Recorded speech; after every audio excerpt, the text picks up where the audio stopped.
Bismillahirrahmanirrahim. Assalamualaikum warahmatullahi wabarakatuh. Alhamdulillahirabbil alamin. Wassalatu wassalamu ala sayyidil awwalin wal akhirin.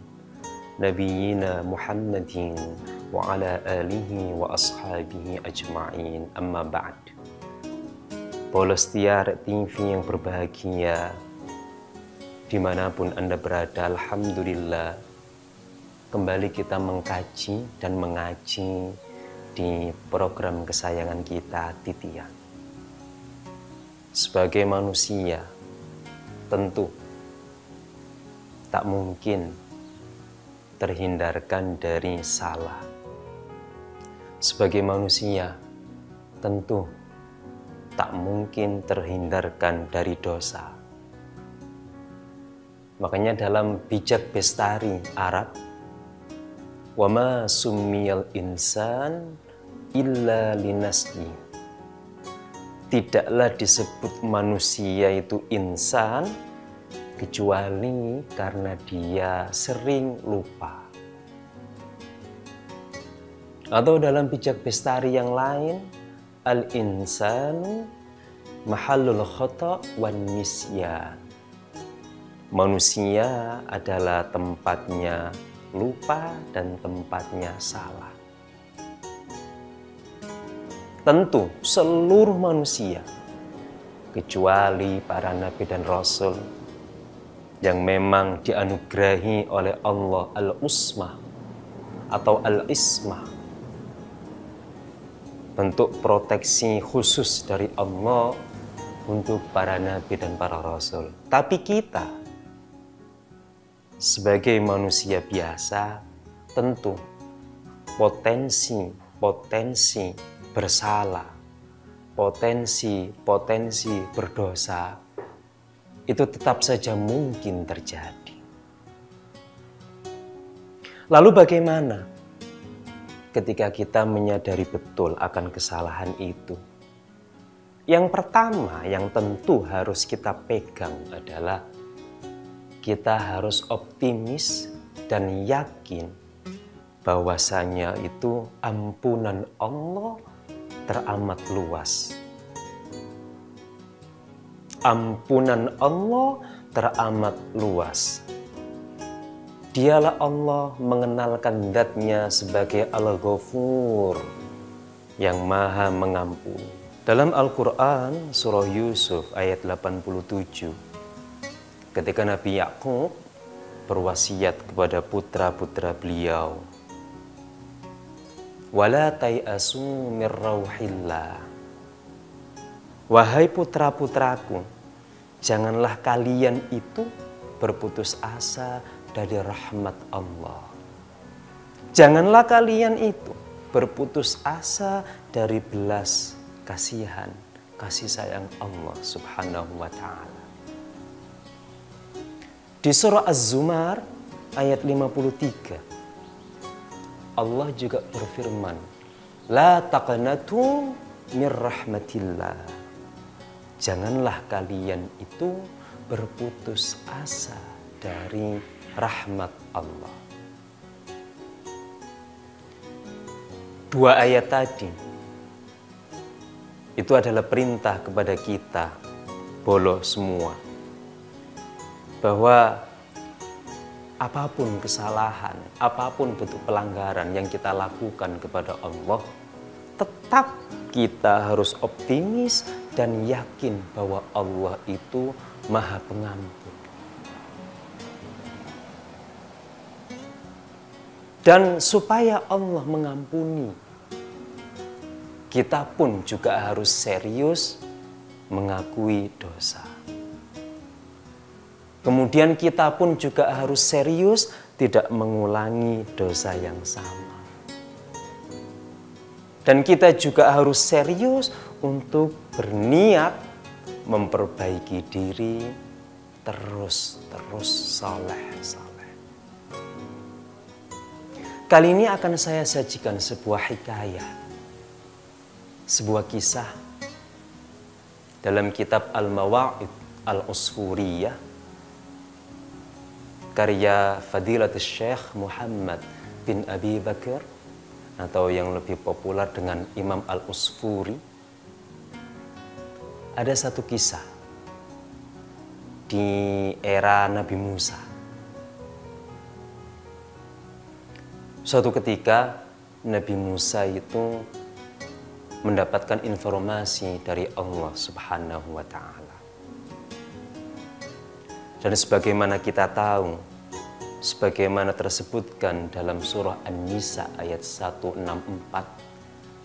wa kallamallahu Musa taklima, dan Allah benar-benar mengajak dialog langsung Nabi Musa. Nabi Musa pun mendapat informasi dari Allah, Musa, nabiku, hambaku,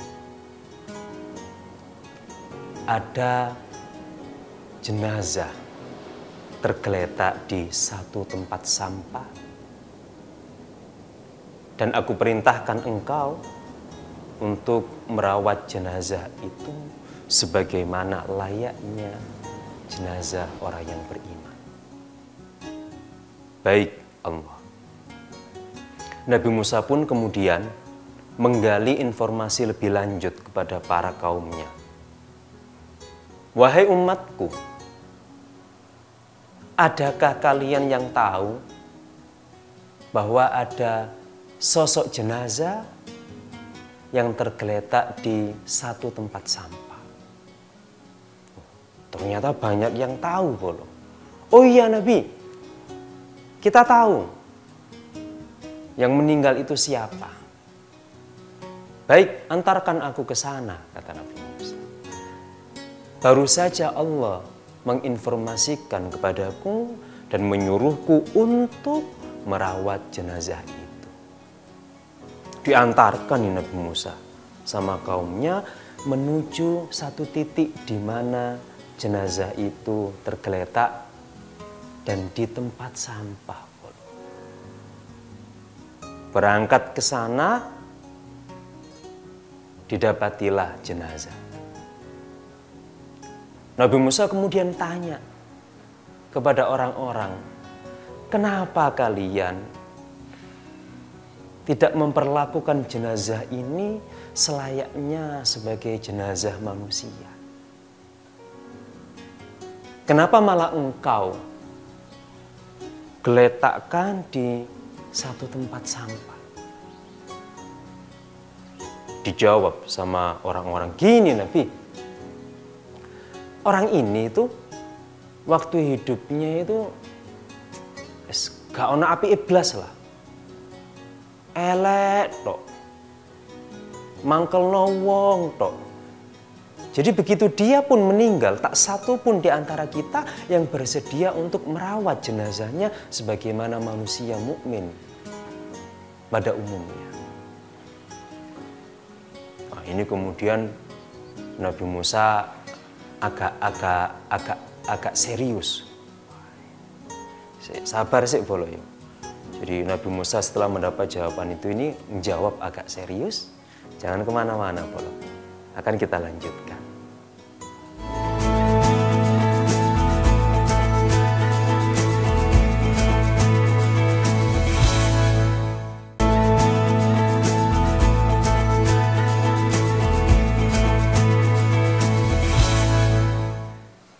Sebelum saya lanjutkan hikayahnya, bolo, saya akan menyajikan satu hadis diriwayatkan oleh Imam Ad-Dailami dari Ibnu Mas'ud radhiyallahu taala anhu dalam kitabnya Al-Firdaus bi Ma'thuril Khitab. Qala Nabi sallallahu alaihi wasallam, al-fajir ar-raji rahmatallahi aqrabu ilallahi min al-abid al-muqnit.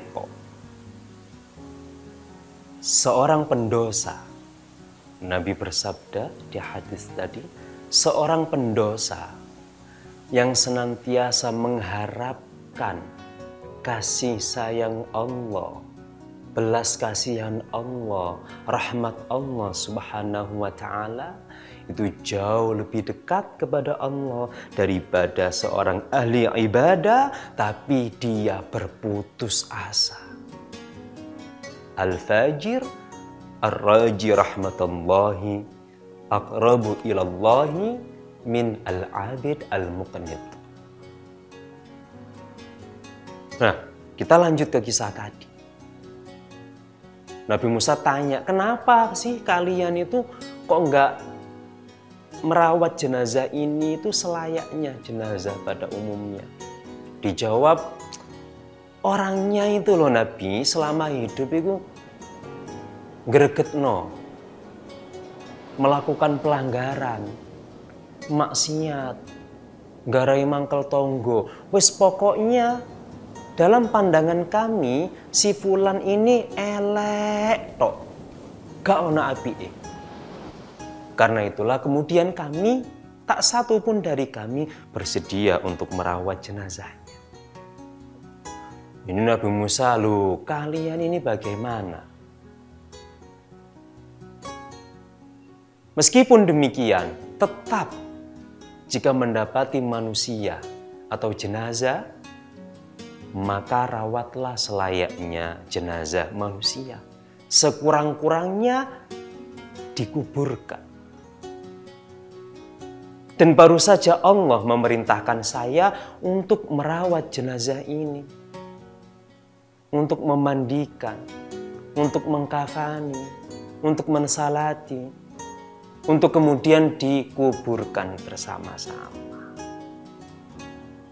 Nah, mendengar alasan kenapa kaumnya atau orang-orang itu tak satu pun bersedia merawat jenazah itu, Nabi Musa jadi penasaran, ingin klarifikasi kepada Allah Subhanahu wa Ta'ala. Ya Allah, kata orang-orang, si fulan ini semasa hidupnya ngelakoni maksiat terus. Gak ono api-api. Apakah benar demikian ya Allah?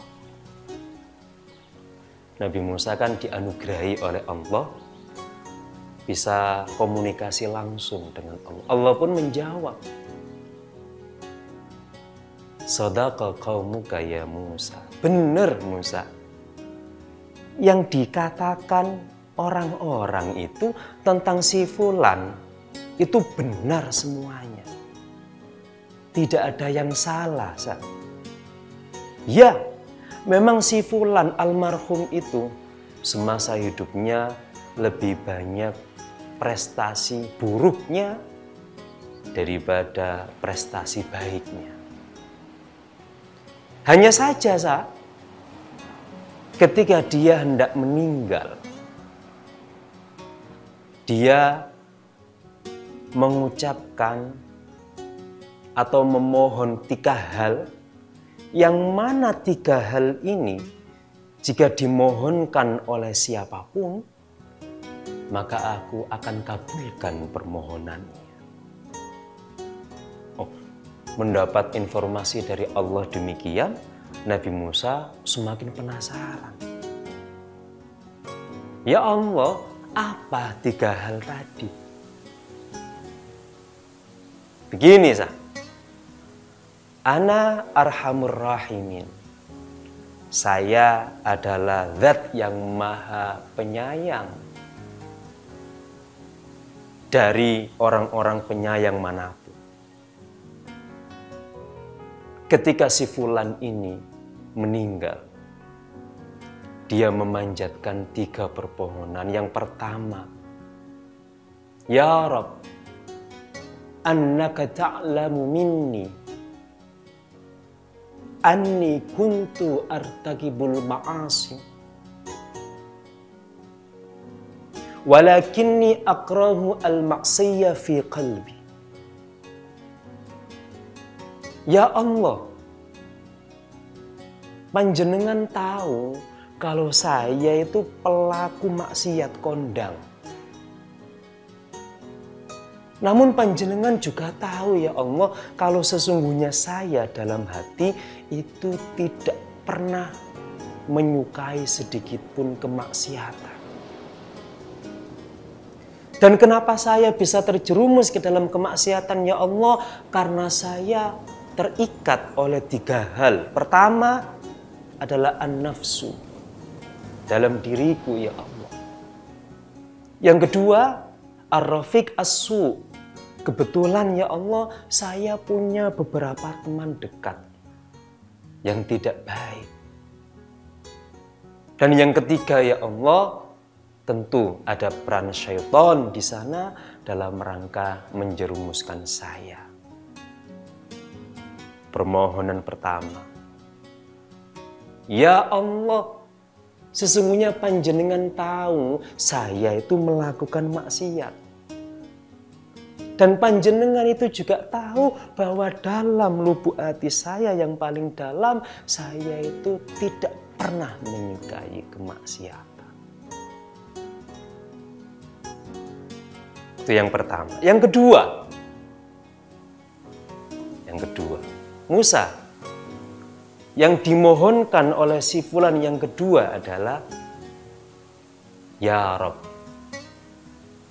innaka ta'lamu minni anni kuntu artakibul ma'asi walakin uhibbu suhbatas salihin. Ya Tuhanku, sesungguhnya panjenengan tahu saya itu sering melakukan pelanggaran. Tapi panjenengan juga tahu kalau saya itu sangat suka membersamai beliau-beliau yang saleh.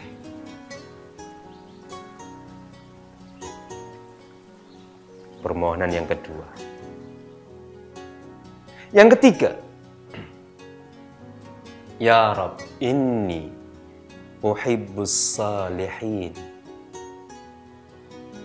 Ya Allah, sesungguhnya saya itu mencintai orang-orang soleh jauh melebihi mereka-mereka yang tidak soleh.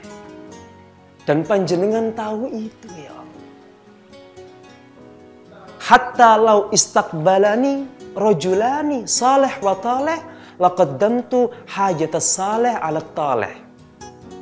Dan panjenengan tahu, ya Allah, seandainya dihadapkan kepadaku 2 orang, yang satu saleh, yang satu tidak, pasti aku akan mendahulukan untuk menjamu yang saleh.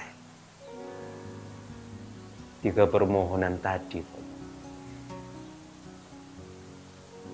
Dan Musa, karena 3 hal tadi, bagaimana mungkin aku yang maha penyayang tak mengampuni seluruh dosa-dosanya? Apa yang bisa kita ambil, Bolo? Sabar, Bolo. Nah, kita review lagi, kita cermati 3 hal tadi. Tetap di Titian.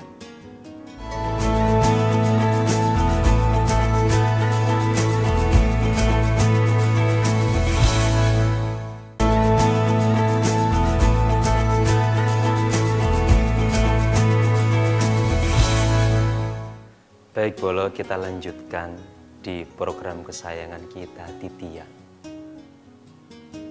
3 hal di kisah tadi, 3 request, 3 permohonan yang menyebabkan si fulan tadi, meskipun reputasinya itu full merah di mata manusia, tapi Allah, di mata Allah Subhanahu wa Ta'ala, atas kasih sayangnya yang unlimited, yang merah tadi kemudian berubah menjadi rahmat dan kasih sayang.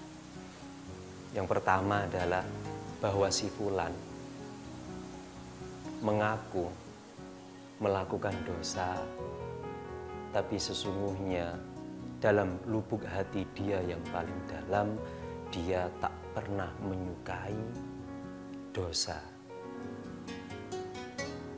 Ada penolakan dalam batin dia.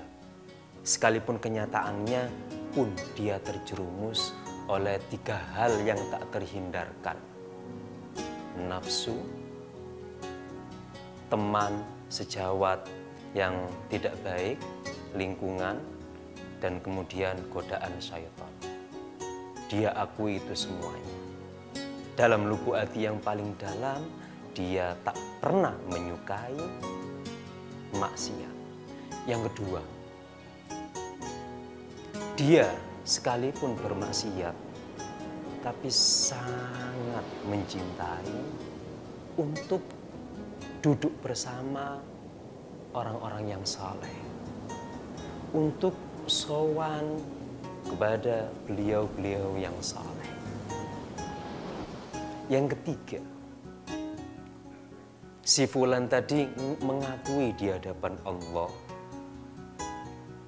saking cintanya dia dengan orang saleh, sampai-sampai jikapun dalam satu kesempatan ada dua orang datang, yang satu saleh, yang satu toleh. Toleh itu dalam bahasa Arab, bolo lawannya saleh. Yang satu saleh, yang satu toleh, dia akan lebih mendahulukan untuk menjamu yang saleh. Poin yang bisa kita ambil adalah bahwa rasa cinta kepada beliau-beliau yang saleh. Saya jadi teringat satu goresan tinta imam kita Muhammad bin Idris Asy-Syafi'i rahimahullahu ta'ala dalam kitab beliau Diwanul Imam Syafi'i.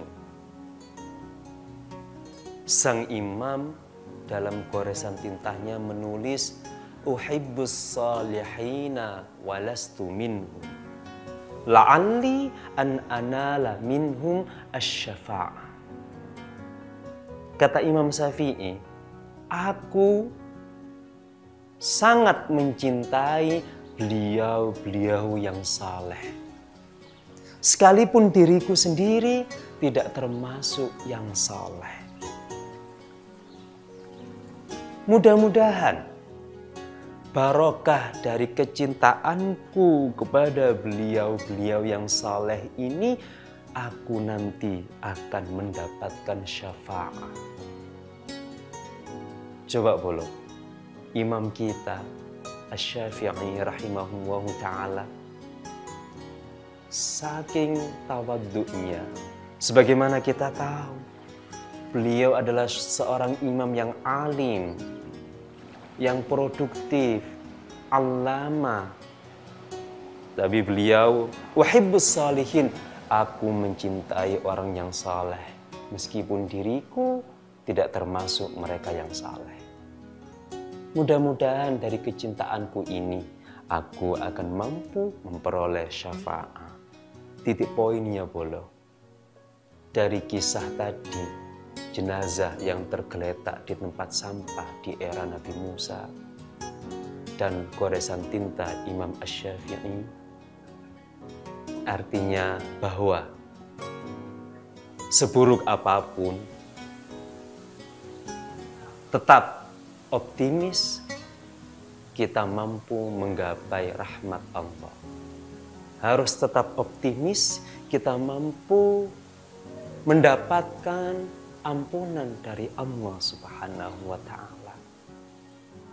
Dan di antara fadilah keutamaan mencintai orang saleh adalah bisa jadi itulah wasilah untuk kita mendapatkan rahmat kasih sayangnya.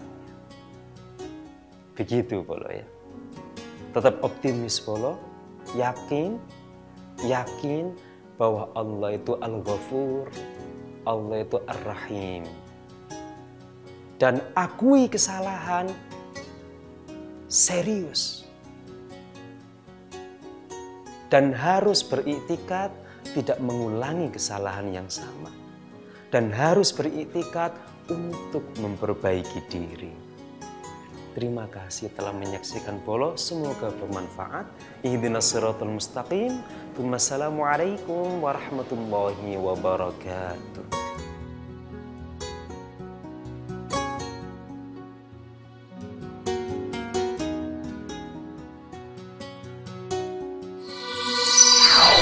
TV